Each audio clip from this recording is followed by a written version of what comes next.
Created by Raphael Bob-Waksberg, has been one of the most talked about animated shows for the past 5 years, and now the program has finally been nominated for the Emmy for Best Animated Program. I'm Charlie Bright of Gold Derby, here with Mr. Bob-Waksberg, and the first thing I want to ask is, what made you decide to have BoJack finally seek help for addiction at the end of season 5? It felt like it was a long time coming. It felt like we'd been building the series to that. It felt like, what is his hurdle that he still needs to cross? And I think a big part of the first 4 seasons were about him realizing that he needs to make changes in his life. But I think it was very important for me to show that just the realizing it is not enough. And I think one of his struggles in season 5 is him thinking that he can fix all his issues himself. And for him to finally admit at the end of the season that he needs help is a big hurdle for him. And so it felt like that was some real movement on the character's part that we could do. Was it always your intention that he would eventually seek help for his substance abuse, or was that sort of like up in the air as seasons went along? Yeah, well, I wouldn't say anything was always my intention. Like, we're really making the show as we go and trying to think about what feels right for this character at this moment. But it had been in the plans for a while, actually. Like, if you look at the first episode of season 5, the first line of dialogue BoJack has as BoJack that isn't in character as Filbert, the first thing he says in the season is, "I don't need any help, thanks." And that's actually true in season 4 as well. If you go back to the beginning of season 4 and look at his first line of dialogue, it's him saying, "I don't need any help." And so we've definitely been seeding this idea for a while that this is something that he believes about himself, kind of knowing that at some point we would pay it off with him eventually finding the strength to ask for help. Probably the most notable episode this season is the one you're nominated for at the Emmys, the Free Churro episode. Yes. When dealing with the death of BoJack's mother and deciding that she would pass away, did you always have, or when you made that decision, did you always have in your mind that the episode to address it would be in the format that it was, that long monologue by BoJack? Well, it actually, you got it backwards. We first had the idea to do a long monologue for BoJack, and then we were thinking about, well, what would justify spending that much episode time with just one person talking? And that's how we decided to do this funeral for his mother, which is how we decided to kill off the mother. So we wanted to make sure we presented it in such a way that the format was justified by the function, that the story merited this kind of presentation, which we always try to do on the show, but it doesn't always mean that the story comes first and then we find the presentation. A lot of times we'll think of the format first and then we'll kind of discuss, okay, what's the story that would justify telling the story in this kind of way? And I'm curious, what was it like trying to write that episode? Because, I mean, dialogue to me just seems like it would be complicated enough to come up with, but to write that kind of monologue, not to mention his father's monologue at the beginning of the episode, which is also brilliant with the pearls are for ladies comment. I love that. But, I mean, were there any challenges in writing just that long-form monologue that were presented as opposed to doing, dialogue between characters?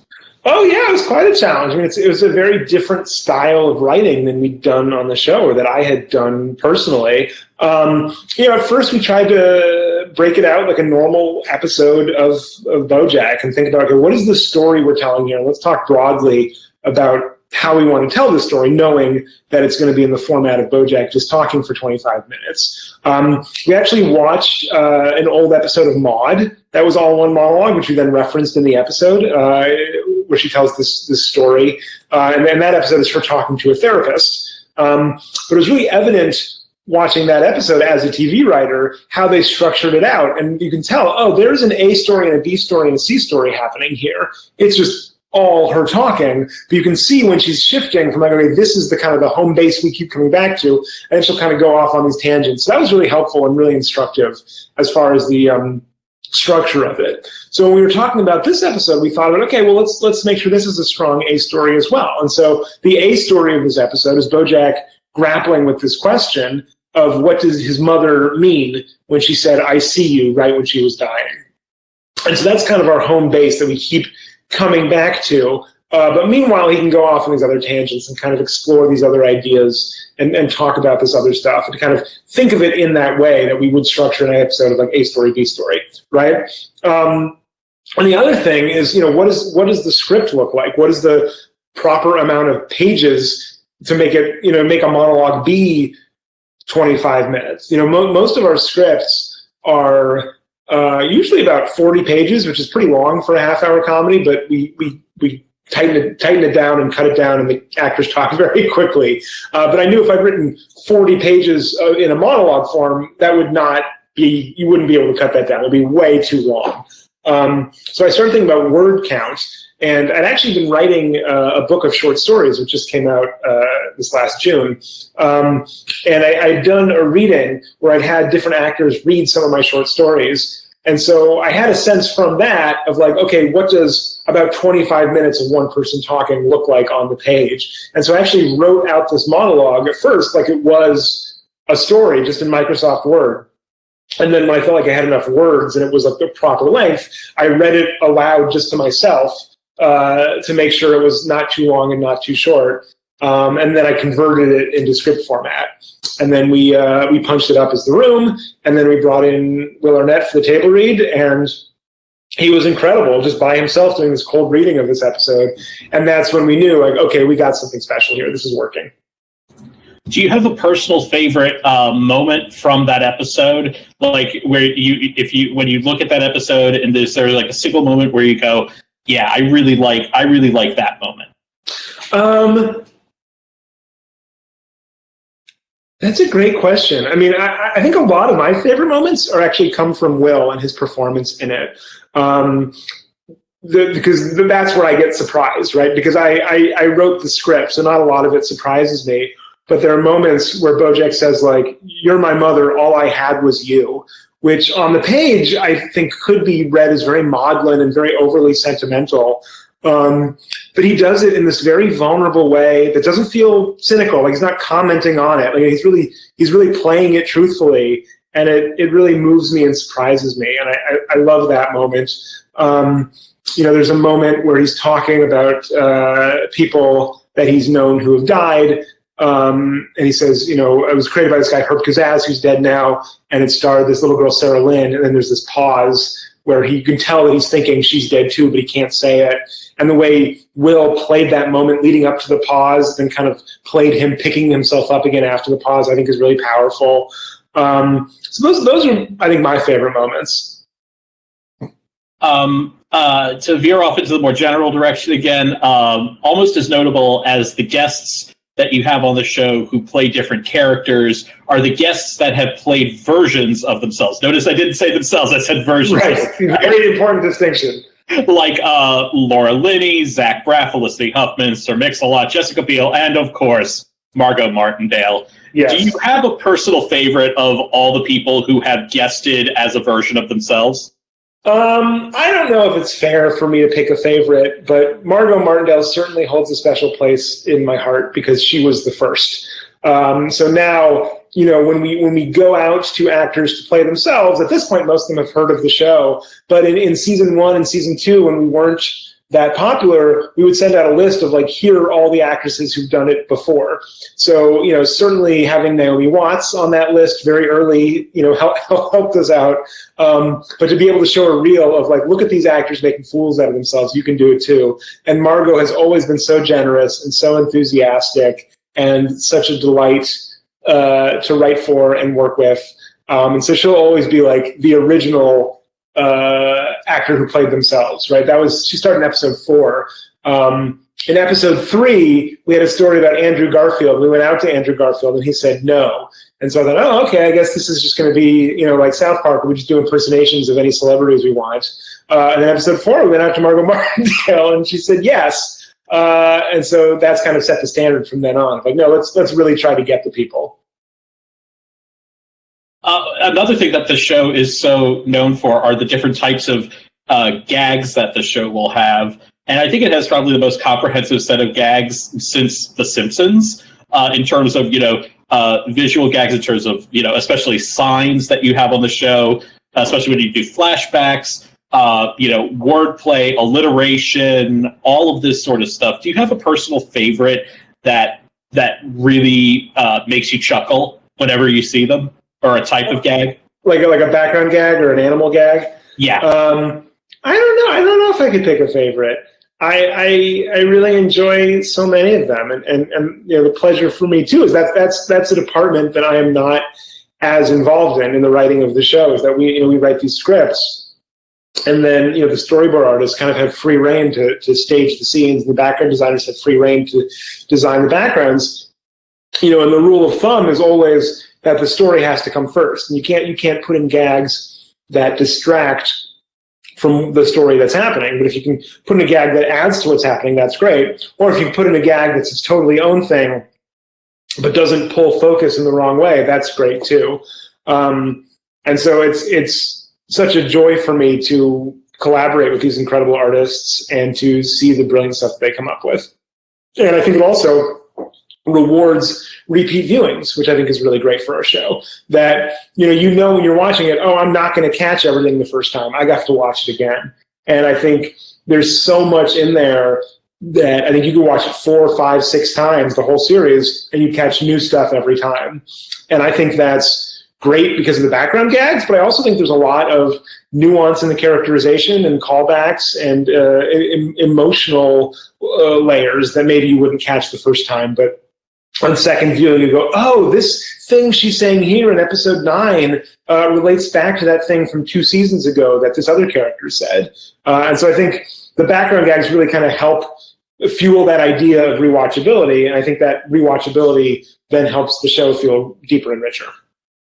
I think all of that sort of culminated with this past season in the episode, The Amelia Earhart Story, when Princess Carolyn is at the flea market. And while she's walking to Sadie's booth, you see someone folding a shirt, and the shirt literally says, "Stop pausing and watch the show." Yeah, which I don't know if you could read that if you weren't pausing. I think you'd have to pause it at the right moment. Do you know whose idea that was? Because that was ingenious. I don't remember whose idea that was. I think it was either one of our brilliant artists, or it might have come from the room. It might have been something the director put in. I don't remember. But I would say personally, I think people should keep watching and pausing and watching the show at the same time. You do not have to. I don't necessarily subscribe to that shirt's message. You don't have to stop pausing if you don't want to. So, as I said at the beginning, BoJack Horseman nominated for Best Animated Program. What was it like finding out that the show had finally gotten the nomination? It was a mixed bag. we had an episode of BoJack back in season 3 where he thinks he gets nominated for an Oscar, and his publicist asks him, "How do you feel?" And this triumphant music plays, and he goes, "I feel the same." And I think I'd be lying if I didn't say that resonated with me a little bit. I mean, when I heard we got nominated, my first reaction was disappointment that our other show, Tuca and Birdie, did not get nominated. And then my next reaction was disappointment that Will Arnett did not get nominated for Best Actor in a Voiceover Performance for his role in this episode, which he carries and does so beautifully. And then after that, I remembered, I'm supposed to be happy. I just got nominated for an Emmy. This is good news. And then I got excited. Well, Raphael, thank you so much for joining us. We wish you all the best next month. And to our viewers, please subscribe and go to goldderby.com and make your predictions and see if you can outsmart the top awards prognosticators in Hollywood. Thank you so much, Raphael. Thank you. I wish us all the best too.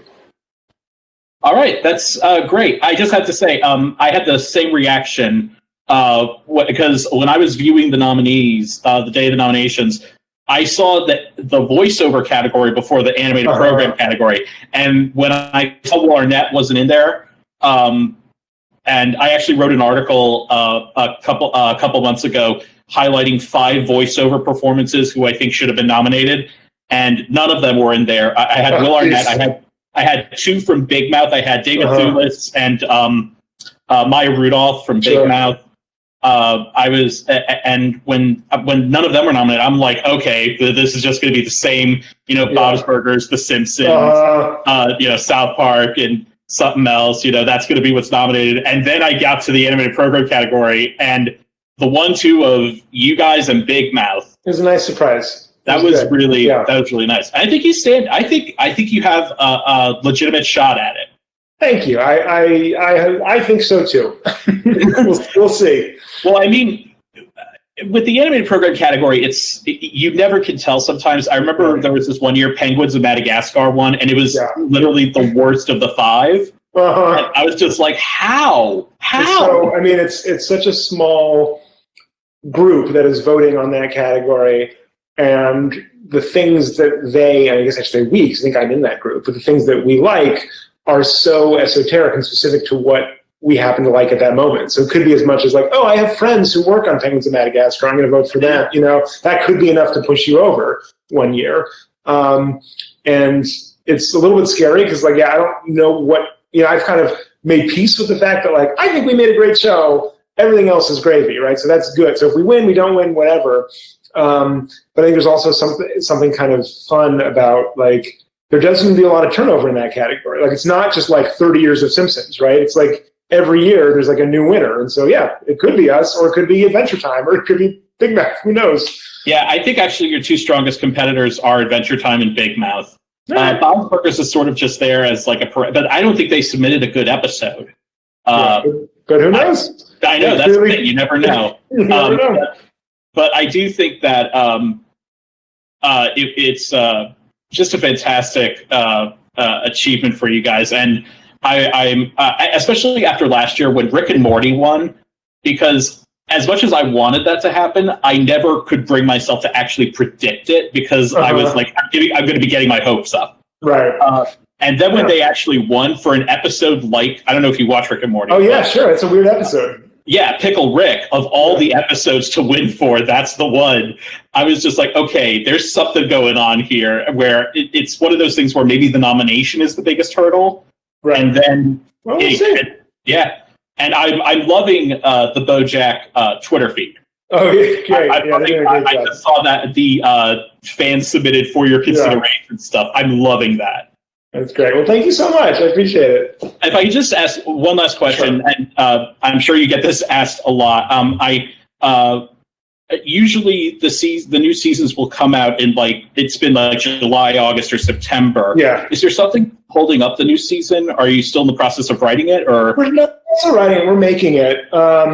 We just started a little later this year, so there's been no real holdups. It's just their calendar has been shifted a little bit. But I think there'll be news on that soon. So nothing to worry about. It's just a little bit later. Okay, and I've also said this with Rick and Morty. If it takes that long to get the story, it's fine by me because it's been just, as you said, it's been just gravy.